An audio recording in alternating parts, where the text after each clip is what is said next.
Hey everyone, and welcome back to another video. In this video, I'm going to show you how to link your Venmo account with the Uber app. Now, this video is going to be particularly useful for individuals. Let's say that you want to start paying for rides using Venmo.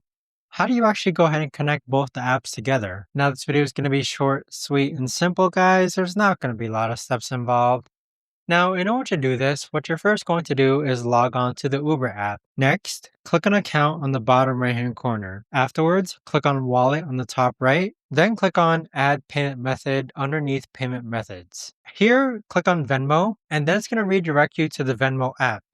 So click on Open. Now simply follow the on-screen prompts here to log into Venmo, and there you have it. But that right there, guys, is the best and easiest way that I know of to actually go ahead and link your Venmo account to the Uber app. If you guys know of a better or easier way to actually do this, let me know in the comments down below.